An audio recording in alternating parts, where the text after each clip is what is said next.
इमाम अबू हनीफ़ा रहमतुल्लाह अलैह। आपकी पैदाइश कूफ़ा में 80 हिजरी बामुताबिक 699 ईस्वी में हुई और सने वफ़ात 150 हिजरी है। इमाम मोहम्मद बाक़िर और इमाम जाफ़र सादिक रिज़वानुल्लाह ताला अलैहिम अजमाइन की शागिर्दी का फ़ख्र भी उन्हें हासिल है। इमाम अबू हनीफ़ा रहमतुल्लाह अलैह ने तकरीबन 4000 मशाइख से इल्म हासिल किया।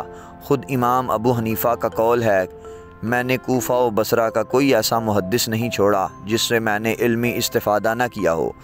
150 हिजरी में बगदाद में इनका इंतकाल हुआ। पहली बार नमाज जनाजा पढ़ी गई तो 50,000 आदमी जमा हुए। जब आने वालों का सिलसिला जारी रहा तो 6 बार नमाज जनाजा पढ़ाई गई। आप मलका खिज़रा के मकबरा के मशरिक़ की जानिब दफन हुए। उस दौर के आइम्मा और फुज़ला ने आपकी वफ़ात पर बड़े रंज का इजहार किया। इब्ने जरी मक्का में थे, सुनकर फरमाया, बहुत बड़ा आलिम जाता रहा। शेबा बिन अल हज्जाज ने कहा, कूफ़ा में अंधेरा हो गया।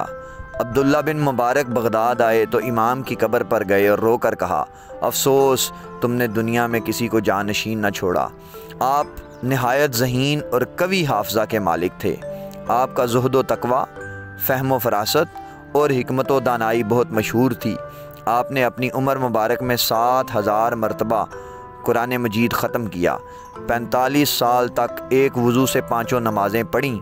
रात के 2 नफलों में पूरा कुरान हकीम ख़त्म करने वाले इमाम आज़म अबू हनीफ़ा रहमतुल्लाह अलैह दिन को इल्म फैलाते और रात को इबादत करते।